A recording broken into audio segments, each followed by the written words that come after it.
दोस्तों नमस्कार। एक बार फिर से स्वागत है आप सभी का मेरे इस YouTube चैनल में। आज हम फिर एक बेहतरीन टॉपिक के ऊपर चर्चा करेंगे और आज का टॉपिक रहेगा अंबानी ग्रुप का कंपनी रिलायंस इंफ्रा।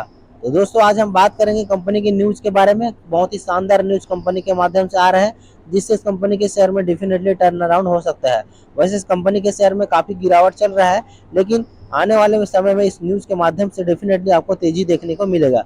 तो चलिए न्यूज के बारे में चर्चा करें। हाँ, और जानकारी स्टार्ट करने से पहले आपसे निवेदन है कि अगर आप चैनल पर पहली बार आए तो चैनल को सब्सक्राइब कर लीजिए, बेल आइकन को हिट कर लीजिए ताकि इस प्रकार की बेहतरीन जानकारी आपको लगातार मिलती रहे। दोस्तों न्यूज किस प्रकार से, चलिए बात करते हैं। अनिल अंबानी की कंपनी रिलायंस इंफ्रा ने मंगलवार को एक बड़ा ऐलान किया है। कंपनी ने महाराष्ट्र के रत्नागिरी में विस्फोटक, गोला बारूद और छोटे हथियार के निर्माण के लिए भारत की सबसे बड़ी परियोजना स्थापित करने की घोषणा की है। दोस्तों कंपनी अगले 10 साल में 10,000 करोड़ से भी अधिक का निवेश करेगी और धीरू भाई अंबानी डिफेंस सिटी यानी कि DADC को विकसित करने के लिए रिलायंस इंफ्रास्ट्रक्चर को महाराष्ट्र के रत्नागिरी के वाटाडा औद्योगिक क्षेत्र में 1,000 एकड़ जमीन भी आवंटित किया गया है। दोस्तों रिलायंस के एक बयान में, रिलायंस ने एक बयान में कहा कि DADC यानी कि धीरू भाई अंबानी डिफेंस सिटी किसी भी निजी क्षेत्र की कंपनी द्वारा भारत में रक्षा क्षेत्र में सबसे बड़ी ग्रीन फील्ड होगी। रिलायंस इंफ्रास्ट्रक्चर ने अपने सहायक कंपनियों के माध्यम से एक निश्चित अवधि में 1,000 करोड़ रुपए से अधिक की रक्षा उपकरण निर्यात किए हैं। रिलायंस इंफ्रास्ट्रक्चर की पूर्ण स्वामित्व वाली सहायक कंपनी आर्मामेंट लिमिटेड और रिलायंस डिफेंस लिमिटेड के पास पहले से ही भारत सरकार के माध्यम से गोला और बारूद बनाने के लाइसेंस अवेलेबल है।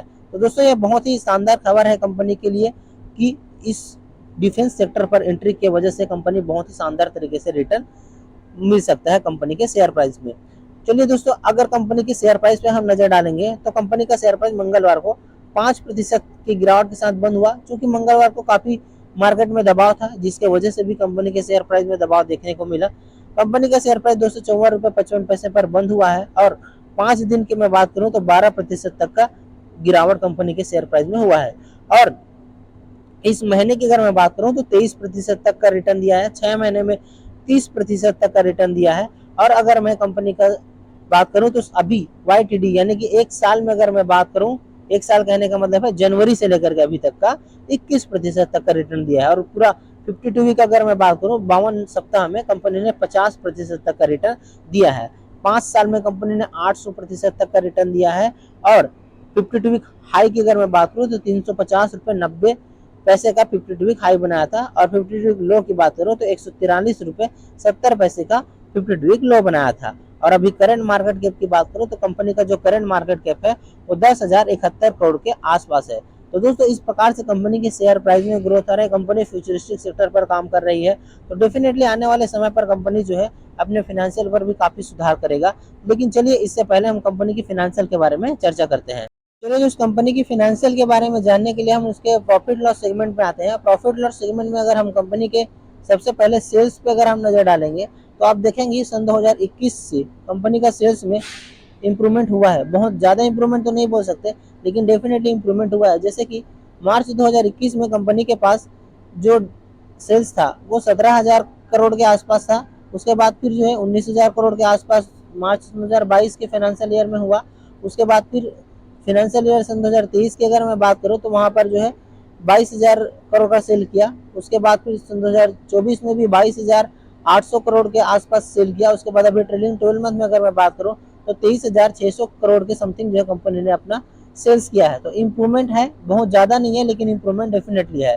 और आगे अगर हम नीचे अगर देखेंगे कंपनी के मार्जिन्स पर, तो मार्जिन्स में अभी दबाव है। अगर ये मार्जिन में सुधार होता है तो डेफिनेटली कंपनी का जो शेयर प्राइस वो काफ़ी अच्छा ग्रो करेगा और कंपनी का जो प्रॉफिट है वो काफ़ी अच्छा ग्रो कर सकता है। यहाँ पर आप देखेंगे पहले कंपनी का जो प्रॉफिट मार्जिन था, ऑपरेटिंग प्रॉफिट मार्जिन लगभग जो है 19% के आसपास था, जो कि अभी केवल 9% के आसपास है। तो यहाँ पर अगर कंपनी सुधार करता है तो डेफिनेटली आने वाले समय पर कंपनी के प्रॉफिट में काफ़ी अच्छा जो है इम्प्रूवमेंट देखने को मिलेगा। अगर अभी हम प्रॉफिट की बात करें तो कंपनी किसी प्रकार का प्रॉफिट जनरेट नहीं कर रहा है। अभी कंपनी का शेयर जो प्रॉफिट है वो बिल्कुल लॉस लॉस मतलब किसी प्रकार का प्रॉफिट नहीं है, बिल्कुल लॉस में है। अब यहाँ पर आप देखेंगे दोस्तों कंपनी का जो लॉस था वो काफ़ी ज़्यादा था, लगभग जो है 2,564 करोड़ रुपए तक का लॉस हो गया था कंपनी को। लेकिन उन्होंने अपने सेल्स में सारी चीज़ें में सुधार करते हुए कंपनी का भी जो लॉस है वो रिकवर हुआ है। और अभी अगर मैं बात करूं तो 1,148 करोड़ ये लास्ट फाइनेंशियल ईयर में था, और अभी ट्रेलिंग 12 मंथ में अगर मैं बात करूं तो 674 करोड़ रुपए का ही इनका लॉस बचा हुआ है। अगर ये लॉस कंपनी जो है इस क्षेत्र में जिस प्रकार से काम कर रही है, अच्छे से काम करते हैं, तो डेफिनेटली यह लॉस उनका प्रॉफिट में कन्वर्ट हो सकता है। इस प्रकार से दोस्त कंपनी का जो फाइनेंशियल है, और अगर आप थोड़ा सा और नीचे जाएंगे और कंपनी का कैश फ्लो वगैरह अगर आप देखेंगे, तो यहाँ पर आप पाएंगे कि कंपनी का जो कैश फ्लो है अभी पॉजिटिव में आ चुका है, और कंपनी का जो डेप्टर डे है वो काफ़ी सुधार में है। कंपनी का डेप्टर डे लगभग 90 दिन के आसपास था, वो अभी 27 दिन में आ गया है। इसके अलावा कंपनी का जो कैश कन्वर्जन साइकिल, वही जो अगर डेप्टर डे कम हुआ तो कैश कन्वर्जन साइकिल भी जो है कम होता है। 27 दिन के आसपास इनका जो है कैश कन्वर्जन साइकिल अभी दिखा रहा है। अब कंपनी के शेयर होल्डिंग पैटर्न पे अगर हम नजर डालेंगे तो आप देखेंगे कि प्रमोटर के पास अभी 16.50% का होल्डिंग है। ये थोड़ा सा निगेटिव है, थोड़ा नहीं बहुत निगेटिव आप बोल सकते हैं, क्योंकि काफी कम मात्रा में प्रमोटर के पास होल्डिंग है। एफआईएस की अगर मैं बात करूँ तो सितंबर क्वार्टर में कंपनी के शेयर होल्डिंग पैटर्न में एफआईएस ने बिकवाली किया है। पिछले क्वार्टर में यानी कि जून महीने की क्वार्टर की बात करूँ तो कंपनी में एफआईएस का 12.37% का होल्डिंग था, वो 4% की होल्डिंग अपना सेल कर दिया, और 8.38% की होल्डिंग रह गया। इसी प्रकार से डीआईएस की अगर मैं बात करूँ तो डीआईएस ने भी जो है 2.26% से अपना होल्डिंग घटा करके 1.40% तक का जो है रख दिया है। तो दोस्तों डेफिनेटली ये थोड़ा सा नेगेटिव चीज़ है। अगर किसी भी बड़े इंस्टीट्यूशनल जो इन्वेस्टर हैं वो किसी कंपनी के शेयर में अगर बिकवाली करता है तो, लेकिन कंपनी डेब्ट में था इसीलिए इन्होंने जो है बिकवाली किया होगा।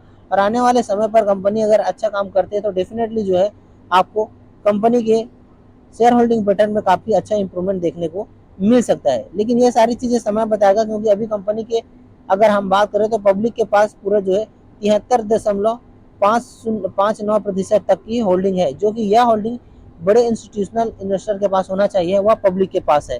तो चलिए आगे और अगर हम देखते हैं समय क्या बताता है। यहाँ पर अगर आप कंपनी के बैलेंस शीट पर नजर डालेंगे तो बैलेंस शीट में आप देखेंगे कि कंपनी ने अपने बोरोविंग्स को यानी कि कर्जे को कम किया है। तो दोस्तों डेप्टर डे कम हुआ है, कंपनी का कर्जा भी कम हो रहा है, तो डेफिनेटली आने वाले समय में जो है काफ़ी सुधार कंपनी जो है कर सकता है। हाँ, यहाँ पर आपको एक चीज़ और देखने वाली बात है कि कंपनी का रिजर्व भी कम हुआ है। यहाँ पर पहले कंपनी के पास 24-25 हज़ार रुपये का रिजर्व था, वो 8,351 करोड़ रुपये का हो गया है। और इसी प्रकार से कर्जे पर अगर नजर डालें आपने तो यहाँ पर 25,000 करोड़ के आसपास का जो कर्जा था वो अभी जो है 9,895 करोड़ रुपए का रह गया है। तो रिजर्व और कर्जा में अगर आप जो है डिफरेंस ज़्यादा देखेंगे तो ज़्यादा डिफरेंस नहीं है, लगभग 1,000 से 1,500 करोड़ रुपए के आसपास का डिफरेंस है। तो मेरे ख्याल से बहुत ज़्यादा जो है कर्जा नहीं मान सकते, क्योंकि कंपनी को आगे ग्रो करना है तो डेप्ट थोड़ा सा लेना पड़ेगा। और कंपनी अगर अच्छा प्रॉफिट जनरेट करता है तो ये सारी कर्जे जो है आसानी के साथ कंपनी चुकता कर सकता है। तो दोस्तों चलिए मिलते हैं और भी ऐसी बेहतरीन जानकारी के साथ अगले वीडियो में। Wish you all the best. Thank you.